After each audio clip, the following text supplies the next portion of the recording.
Hello दोस्तों, रोज़ की तरह अनलिखनी ब्लॉग में सबका हार्दिक स्वागत है। सबके मंगल भक्ष की कामना के साथ रामचरितमानस के आदरण कांड का प्रसंग में नारद जी और रामचंद्र जी के संवाद का वर्णन बड़े ही रहस्यमय ढंग से तुलसीदास जी ने मर्यादा पुरुषोत्तम भगवान रामचंद्र जी नारद जी को अपने स्वरूप का वर्णन करते हुए उनके द्वारा मांगे गए वरदान को तथास्तु एवमस्तु कहके नारद जी को पंपा सरोवर के सौंदर्यमय वातावरण में भगवान रामचंद्र के साक्षात दर्शन पाकर अपने लोक से आकर के भगवान से विचार विमर्श किया और भगवान श्री रामचंद्र जी ने नारद जैसे ज्ञानी मुनियों को जब उनके अंतःकरण में विवाह करने का प्रसंग यानी मन बना, तब भगवान रामचंद्र ने उनको किस प्रकार से रोका।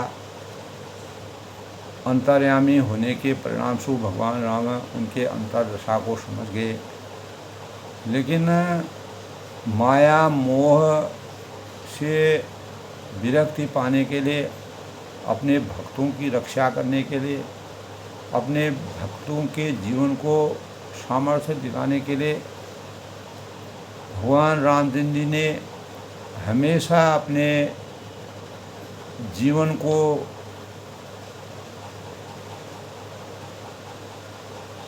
जीवन के अनेक प्रकार की प्रेरणाओं से मानवता के भावों को बचाए रखने के लिए अनेकों प्रकार की नरलीला करके नारद जैसे ज्ञानी मुनियों को भक्ति के पूर्ण स्वरूप में अवतरित करने के भावों का ज्ञान दिया। तो इसीलिए रामचरितमानस में अरण्यकांड में कहा गया है कि युवती स्त्रियों का शरीर दीपक की लौ के समान है, जो माया के स्वरूप है। अर्थात तब नारद जी कहते हैं कि हे मन, तू उसका पतंगा न बन। उस दीपक की लौ में अगर तुम उसमें उलझ जाओगे, उसके नज़दीक जाओगे, दीपक की माया के परिवेश में तुम जाओगे तो तुम अस्तित्वहीन हो जाओगे। तो काम और मद को छोड़कर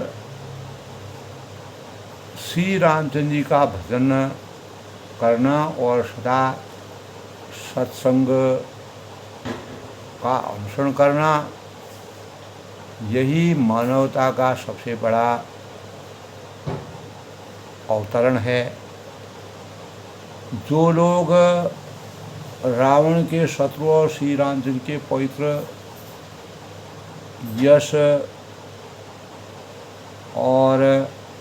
यश गाएंगे, सुनेंगे, मनन करेंगे, चिंतन करेंगे, वे वैराग्य, जप और योग के बिना ही श्री रामचंद्र जी की दृढ़ भक्ति को प्राप्त करने में कामयाबी हासिल करेंगे। जिस प्रकार शेष और शारदा भी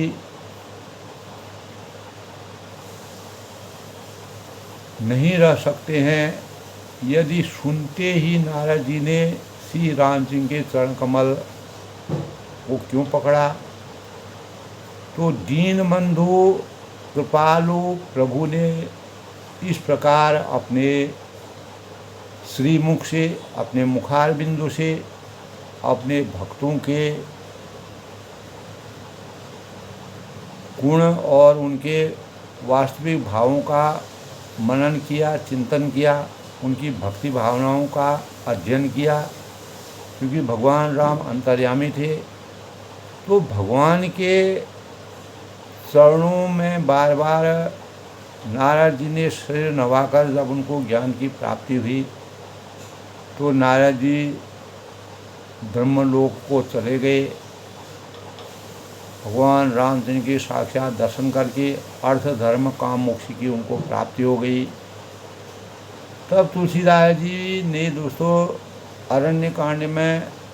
अरण्यकांड की समाप्ति में कहा है कि हे पुरुष, वे मानव, वे पुरुष, वे नर नारी धन्य हैं जो यानी सब आशाओं को, जिज्ञासाओं को, लालसाओं को छोड़कर केवल श्री हरि का नाम लेकर के अपने जीवन को धन्य करते हैं। तो गुणों के घर और संसार के दुखों से रहित और संदेहों से सर्वथा छूटे हुए भगवान का स्वरूप है। तब नारद जी कहते हैं कि मेरी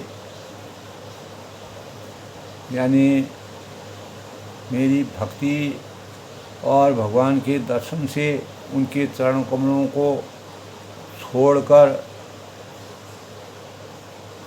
और उनके देह को प्रिय करके उनमें अपना घर बनाना, भगवान के वास्तविक स्वरूप का सृजन करते हुए नारद जी कहते हैं कि कानों से अपने गुण सुनने से और दूसरों के गुण सुनने से विशेष, यानी दूसरों के अवगुणों को विरत रख करके और उनके सद्गुणों को सुनने की विशेष अभिलाषा जिनको प्राप्त होती है, वो भगवान का आशीर्वाद है। तो राम शीतलता और पवित्रता के प्रतीक हैं और न्याय का कभी त्याग नहीं करते हैं, सत्य के स्वरूप हैं, सरल स्वभाव और सभी से प्रेम रखने वाले। तब कहा है जप तप व्रत दम संयम नेमा, कल के प्रसंग में दोस्तों, जप तप व्रत दम संयम नेमा, गुरु गोविंद विप्र पद प्रेमा, सुधा क्षमा मयत्री दाया, सुधा क्षमा मयत्री दाया, मुदिता मम पद प्रीत अमाय। यानी वे तप जप व्रत दम संयम और नियम में रत रहते हैं, हमेशा तल्लीन रहते हैं और गुरु गोविंद तथा ब्राह्मणों के चरणों में प्रेम रखते हैं। जो लोग उनमें सुधा होती है, क्षमाशील व होते हैं, मैत्री के भावों का संचार होता है, दया मुदिता और प्रसन्नता उनके अंतःकरण में हमेशा विराजमान रहती है। और मेरे भगवान राम कहते हैं कि वह मेरे चरणों में किसी भी प्रकार के छल से रहित होकर के प्रेम की प्राप्ति करके अपने को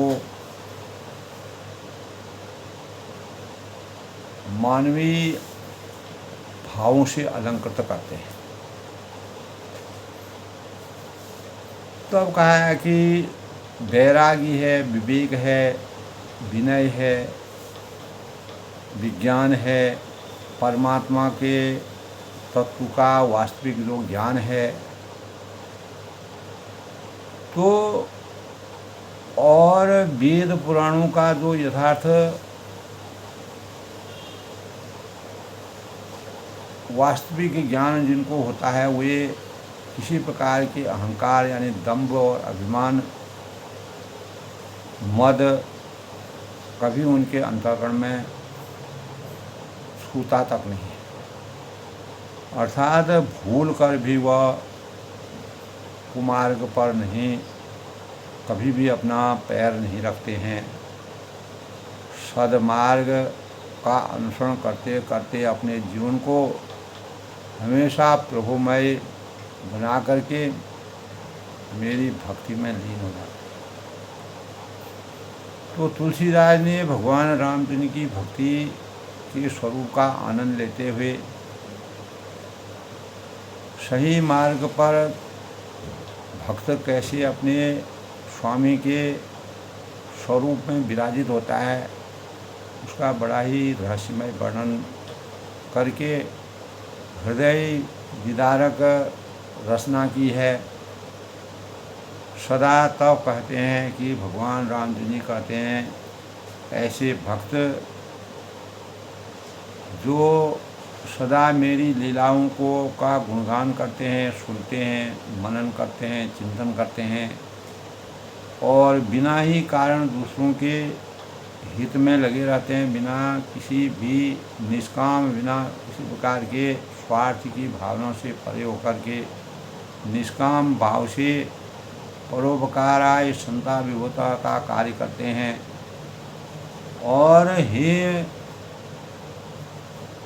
तो भगवान राम जी नारद से कहते हैं कि मुनि सुनो, संतों के जितने भी गुण होते हैं, संत जप करते हैं, तप करते हैं, ध्यान करते हैं, अपने जीवन को वैराग्य और अनेक प्रकार के सांसारिक भौतिक अपेक्षाओं से हमेशा दूर रहते हैं।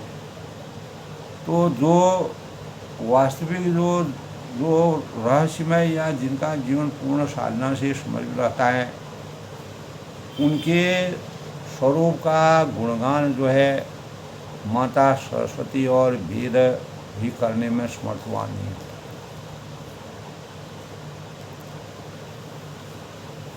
तब कहा है कि कही सक न शारद शेष नारद सुनत पद पंकज गहे, अस दीन बंधु कपाल अपने भगत गुण निज मुख कहे, शिरुनाय बारहि बार चरण ब्रह्मपुर नारद गए।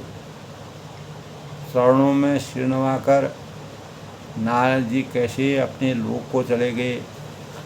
धर्म अर्थ काम मोक्ष की प्राप्ति के पश्चात ते धन्य तुलसीदास अस विवाह बिहाय जे हरि रंग रंग गए, यानी रंग रहे यानी शेष और शारदा भी नहीं कह सकते हैं। कही सक न शारदा शेष नारद नद पद पंकज गए। यह सुनते ही नारद जी ने श्री रामचंद्र जी के चरण कमल को पकड़ लिया, उनके चरणों कमलों में नमन किया और दीन बंधु कृपालु प्रभु ने इस प्रकार अपने श्रीमुख से, अपने मुखार बिंदु से अपने भक्तों के गुणों का गान किया, उनके वास्तविक रहस्यों का वचनबद्धता को, मानव चेतना को जगाने का प्रयास किया वचनबद्धता से। तो भगवान के चरणों में बार बार नारद जी को जब ज्ञान की प्राप्ति हो गई, यद्यपि वह ज्ञानी थे लेकिन भगवान रामचंद्र ने उनके विवाह प्रसंग को क्यों मना किया, वही रहस्य का वरदान वह मांगना चाहते थे। मोक्ष की प्राप्ति की पूर्णता के भाव उनके अंतःकरण में विराजते हैं। तब भगवान रामचंद्र ने जब उनको एवं वस्तु कहा तो वह कहते हैं कि बार बार उनके चरणों में सिर नवाकर नारद जी ने ब्रह्मलोक को नारद जी चले गए और तुलसीदास जी ने नारद जी और भगवान राम जी के वास्तविक स्वरूप को दर्शाते हुए प्रत्येक भक्त को इस प्रकार की प्रेरणा दी है कि नारद जैसे त्रिकालदर्शी जो मुनि थे वे,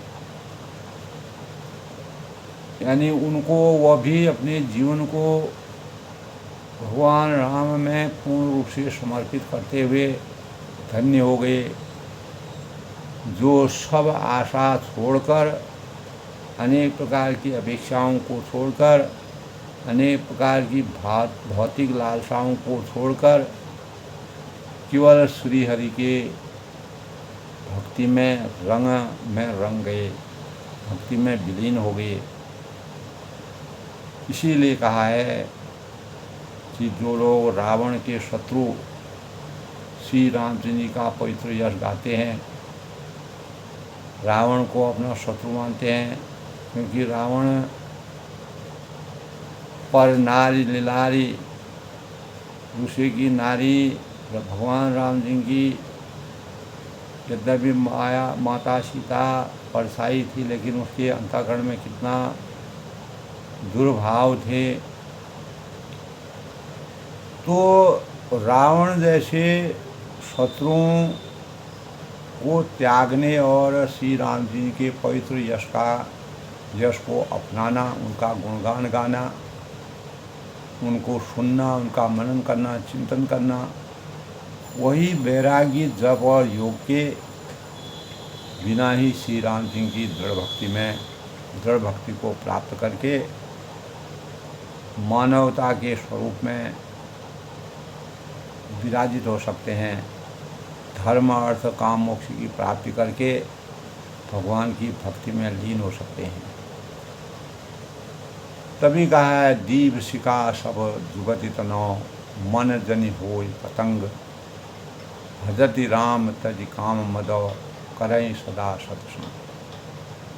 जो लोग भगवान के स्वरूप में पूर्ण रूप से विराजित हो जाते हैं, यानी जो युवती स्त्रियों का शरीर दीपक की लौ के समान समझते हैं, वह लौ कभी धीमी हो जाती है, कभी तेज जलती है, और वह लौ जो है वह क्षणिक होती है, उसका कोई अस्तित्व नहीं होता है। लेकिन अनेक प्रकार की जो पतंगे हैं उस लौ के चारों ओर भ्रमण करते हैं, उस लौ के माया के बंधनों में पड़ करके वह किस प्रकार से जल करके भस्म हो जाते हैं। उसी प्रकार माया मोह के जो बंधन हैं, जो आसक्ति है, वह मानव के अंतःकरण को भस्म करने में करती है। क्योंकि हमारे वास्तविक जीवन में ऐसा परिवेश दिखाई देता है, इस प्रकार के प्रमाण दिखाई देते हैं कि क्षणिक जीवन, क्षणिक प्रभाव का कोई अस्तित्व नहीं होता है। जिस प्रकार आसमान में जुगनू होते हैं, वह टमटमाते रहते हैं, लेकिन उनका कोई भी प्रभुत्व नहीं होता है। और दीपक की लौ का एक निश्चित टाइम होता है, समय होता है, वह हवा के आने से बुझ सकता है, उसका कोई निश्चित अस्तित्व नहीं है। और जो पतंगे होते हैं, सांसारिक माया मोह के बंधनों में जो बंधे हुए पतंग होते हैं, उस दीपक की लौ से मोह करके उसके चारों वो इर्द गिर्द भ्रमण करते हैं। और जब उसकी लौ तेज होती है, माया का स्वरूप उन पतंगों पर विराजित होता है, तो वो अपने जीवन को ही खो जाते हैं, जीवन से रहित हो जाते हैं, अस्तित्वहीन हो जाते हैं। तो तब तुलसीदास ने इस प्रकार का वर्णन किया है, नारद जी के चरित्र से समझाया है कि हे मानव, तू पतंगा न बन और दीपक की लौ के सहारे अपने जीवन को मत बिता। हमेशा परमात्मा के स्थायी भक्ति में लीन रह, अनेक प्रकार की मद, माया, मोह यानी अहंकार को छोड़कर भगवान श्री रामचंद्र जी का भजन कर और सदा सत्संग कर, तभी तुम्हारा उद्धार होना और इस जीवन से उद्धार होना, मोक्ष की प्राप्ति होना संभव है। तो अरण्य कांड में इस प्रकार से जो तुलसीदास जी ने नारद जी के चरित्र, नारद जी के अंतःकरण में जो संशय था भगवान रामचंद्र जी के प्रति, उस संशय को किस प्रकार से दूर किया, बड़ा ही हृदय स्पर्शी वर्णन इस संबंध में किया हुआ है। तो आज के प्रसंग में दोस्तों यानी किष्किंधा कांड का प्रवेश होता है। तब भगवान रामचंद्र जी पंपापुर के सरोवर में विराजमान होकर नारद जी से संवाद करके नारद जी को मोक्ष प्राप्त करके अपने लोक को भेजते हैं। तब आगे भगवान रामचंद्र जी क्या करते हैं, कुंदीन दी बर सुंदर अवति बलो विज्ञान धाम आत्रु भो शोभाढ्यो बरन्वी नो श्रुतिनुतो गो वीर प्रबंध प्रियो माया मानुष रूपिणो माया मानुष रूपिणो रघुबरो सध्यम अर्वर्मोहितो सीतान अन्वेषण तत्परो पथिगतो भक्ति प्रपदो तो ही न। यानी कुंदेंदी बर सुंदरा वती बलो, यानी कुंद पुष्प और नील कमल के समान सुंदर गौर एवं श्यामल वर्ण अत्यंत ही बलवान शोभाढ्यो वर धन्विनो, विज्ञान के धाम और शोभा संपन्न श्रेष्ठ धनुर्धर श्रुतिनु तो गोवी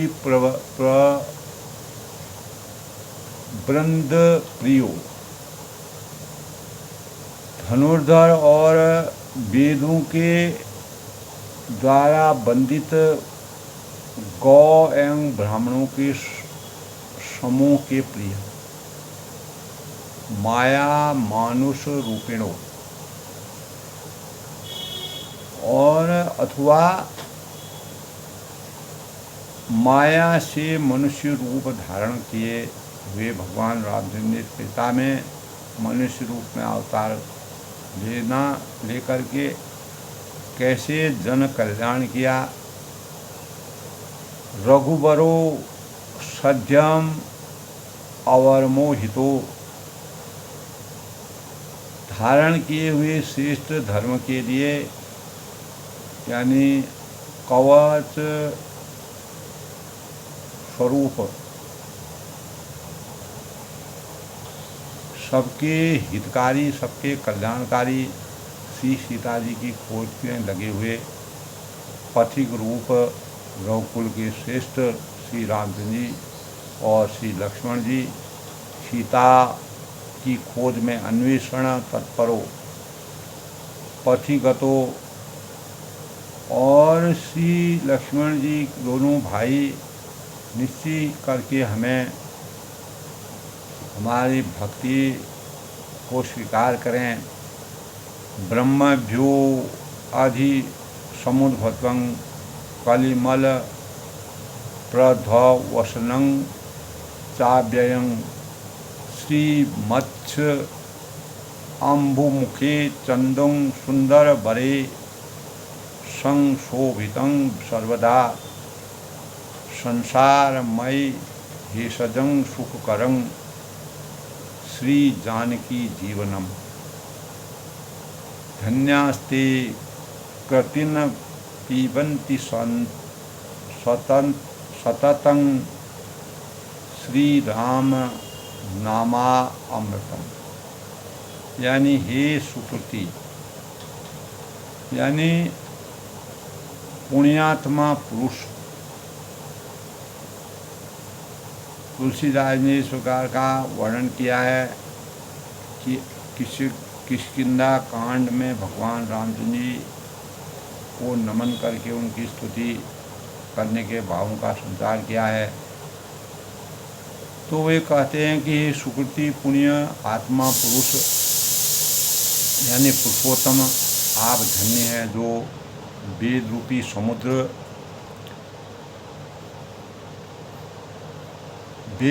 समुद्र के मथने वाले और से उत्पन्न हुए कलयुग के मल को सर्वथा नष्ट कर देने वाले हैं। तो अविनाशी भगवान श्री शंभु के सुंदर एवं श्रेष्ठ सुखरूपी चंद्रमा में सदा शोभायमान सुशोभित जन्म मरण रूपी धन्यास्ते कृत्यन पिबन्ति संतता राम नामामृतम। जन्म मरण के रोग से औषध सबको सुख देने वाले और श्री जानकी जी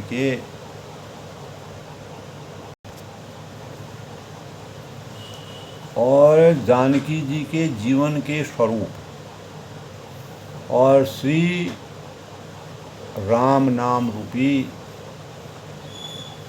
अमृत का निरंतर पान कराने वाले मुक्ति जन्म महिजान, यानी ज्ञान खान अग हानि करा मुक्ति जन्म महिजान सो काशी सेवई कसना जहाँ बस संभव हो। यानी जहाँ श्री शिव पार्वती बसते हैं, जहाँ भगवान शिव और पार्वती का निवास स्थान है, उस काशी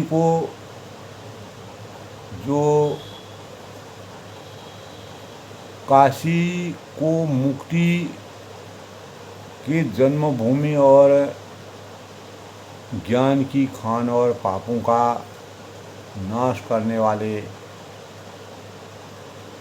जानकर उनका सेवन क्यों किया जाए। जरत सकल सुर बंद विषय गरल जही पान किया, तेहि न भजहि मन मंद को कृपाल शंकर सरिस। यानी विषम गरल जही पान किया, जरल सकल सुर वृंद मंद को कृपाल शंकर सरिसौ, तेहि न भजहि मन। यानी जिस भीषण हलाहल विष से सब देवता गण जल रहे थे, तो उसको जिन्होंने स्वयं पान किया और वे मंद मन, तो उन शंकर जी, उन भगवान शिव जी जो भगवान रघुनाथ जी के हमेशा सेवारत रहते हैं, ऐसे शंकर जी को क्यों नहीं भजता है, अर्थात उनका भजन करो। जिनने देवताओं की को सुखमय जीवन यापन करने के लिए हलाहल विष का पान किया, और उनके समान कृपालु और इस जगत में, इस संसार में कौन है। तो किष्किंधा कांड में भगवान शिव के स्वरूप का वर्णन भगवान राम जी के स्वरूप से करते हुए तुलसीदास ने आगे चले बहुर रघुराया। तब भगवान रामचंद्र जी पंपा सरोवर से आगे वन में विचरण करते हैं। भगवान शिव और रामचंद्र की तुलसीदास जी स्तुति करते हैं और उनके गुणों का गुणगान करते हैं। तब कहते हैं आगे चले बहु रघुराया, ऋष्यमुख पर्वत नियर आया। वहाँ जो है ऋष्यमुख पर्वत के निकट वह आ गए। पंपा सरोवर से आगे ऋषिमुख पर्वत था। श्री रघुनाथ जी फिर आगे चलते हैं तो ऋषिमुख पर्वत के निकट आ गए। वहाँ ऋषिमुख पर्वत पर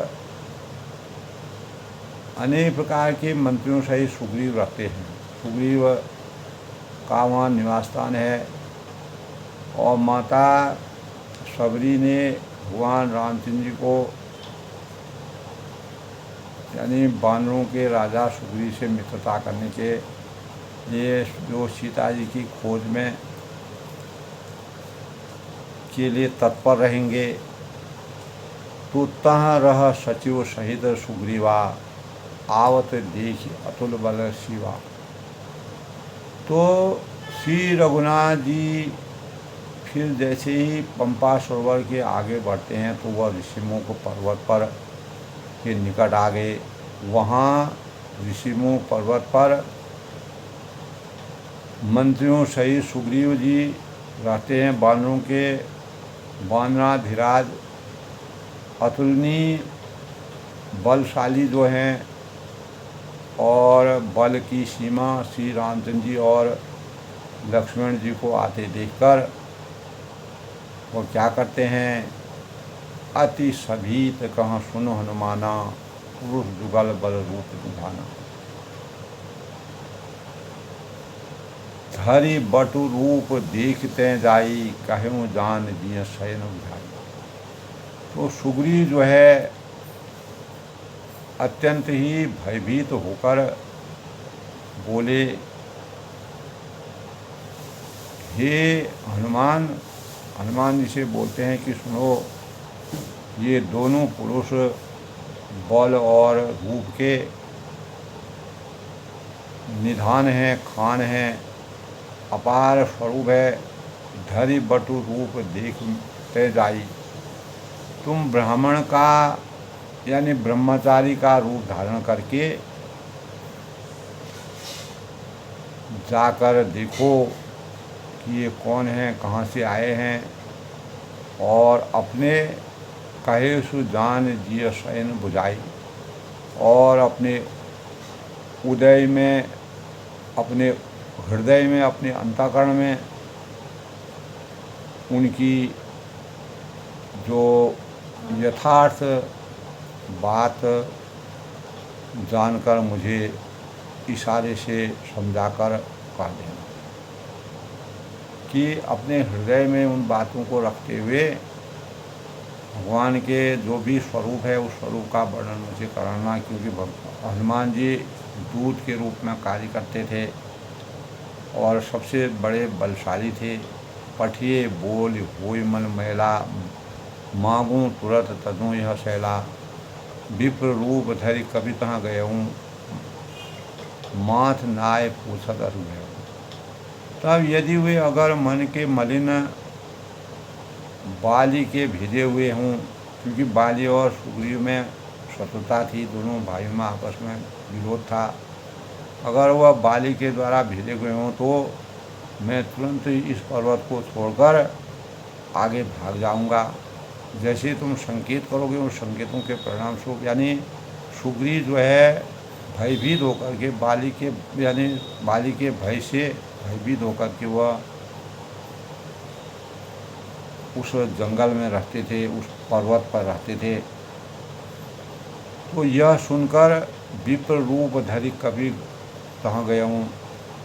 तब हनुमान जी जो है ब्राह्मण का रूप धरकर यानी ऋषिमुख पर्वत पर भगवान से मिलने वहाँ जाते हैं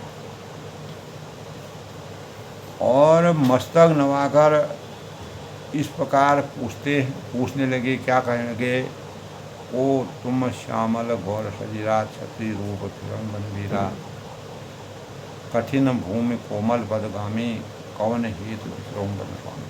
तो उन्होंने भगवान रामचंद्र जी को वन में विचरण करते हुए देखा, उनके स्वरूप विराट स्वरूप को देखा, उनके अंतःकरण में जो तेज था उसको देखा, किस कारण से वह वन में विचरण कर रहे हैं। तो उन्होंने कहा, को तुम श्यामल गौर शरीरा, हे वीर सांवले और गोरे शरीर वाले। भगवान राम जी सांवले थे और लक्ष्मण जी गोरे वर्ण के थे। तो उन्होंने कहा, शरीर वाले आप कौन हैं। क्षत्रिय रूप हिरण्य वन वीरा, और क्षत्रिय रूप में वन में फिर रहे हैं, किस कारण से आप फिर रहे हैं, क्या औचित्य है। कठिन भूमि कोमल पदगामी, हे स्वामी कठोर भूमि पर कोमल चरणों में चलने वाले आप किस कारण वन में विचरण कर रहे हैं। कवन हेतु विचरण वन स्वामी, इस कारण से वन में विचरण कर रहे हैं। तो मृदुल मनोहर सुंदर गाता, सहत दुसह बन आतब बाता, की तुम तीन देव महको नर नारायण की तुम दो। तब मन को, अपने अंतःकरण को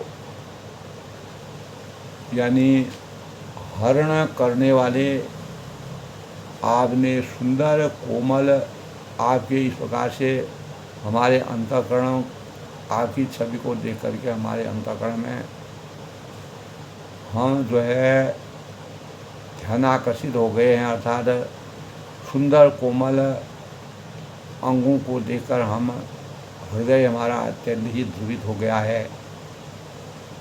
सहत दुसहपन आतव बाता, और आप वन में इतने भयानक भयावह वन में आप इतने कठिन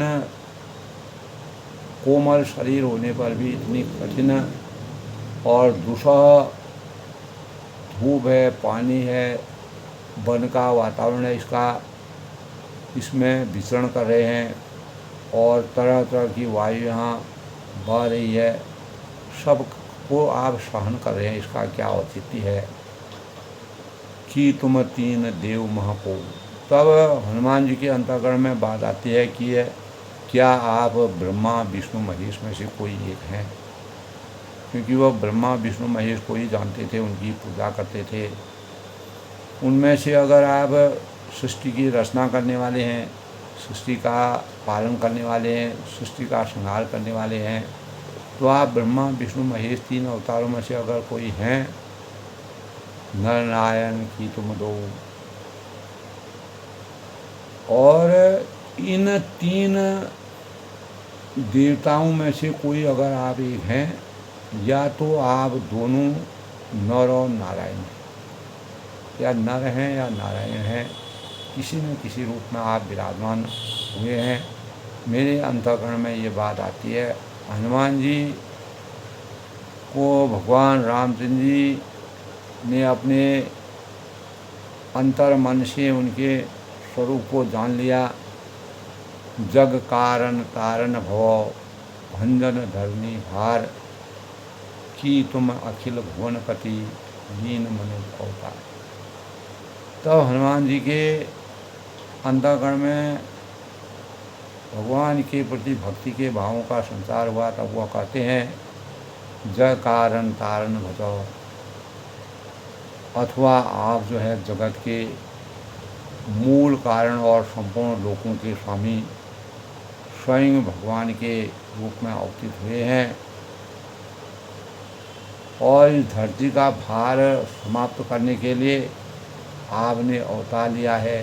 कि तुम अखिल भुवनपति, जिन्होंने लोगों को भवसागर के बंधनों से पार उतारने के लिए तथा पृथ्वी का लीन मनुष्य अवतार पृथ्वी को भार से मुक्त करने के लिए इस संसार में, इस सृष्टि में मानव रूप में अवतार लिया है।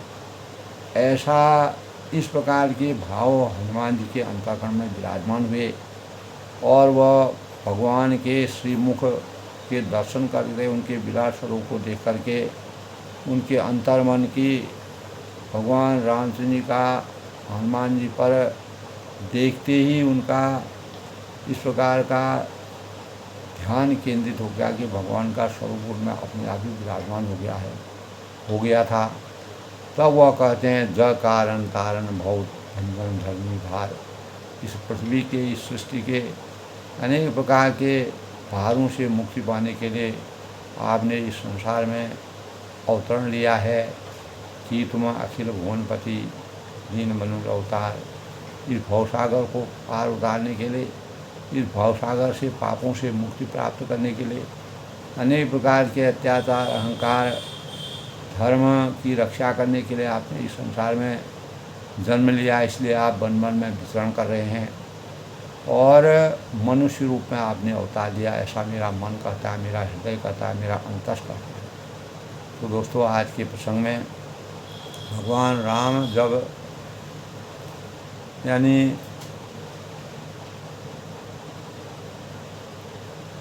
पर्वत यानी पंपा सरोवर से आगे वन में प्रवेश करते हैं तो वह श्रृंगपुर नामक वन में पहुंचते हैं तो हनुमान जी उनके दर्शन करते हैं। सुग्रीव जी और बाली के बीच में अंतर्द्वंद था तो सुग्रीव भगवान राम जी को आता देख करके वह डर गए, भयभीत हो गए। तब उन्होंने हनुमान जी को भेजा और भगवान का पूरा किस कारण से आए हैं, कौन हैं, क्या हैं, पूरा परिचय प्राप्त करके हनुमान जी ने भगवान का स्वरूप प्राप्त किया। और हनुमान जी ने रामचंद्र जी क्या पूछा और उनके स्वरूप का ज्ञान उनको किस प्रकार हुआ, भगवान रामचंद्र जी अब उनको क्या उत्तर देते हैं कल के प्रसंग में।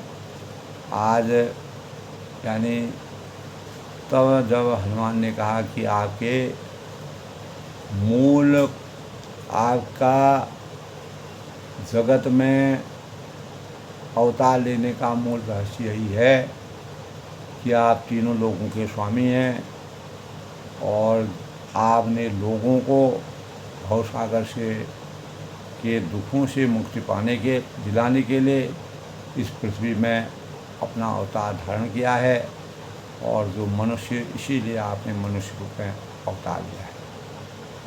तो सबके मंगल हो श्री कामना के साथ, जय श्री राम के साथ भगवान राम जी के स्वरूप को हनुमान जी किस प्रकार अंतर्मन से जान गए। उन्हें भगवान का दर्शन किया। साक्षात दर्शन करने के बाद कल के प्रसंग में भगवान राम जी क्या कहते हैं, सब लोग उसका अनुसरण करें। आज के प्रसंग में बस इतना। कल फिर मिलते हैं, तब तक सबका अभिनंदन, सबका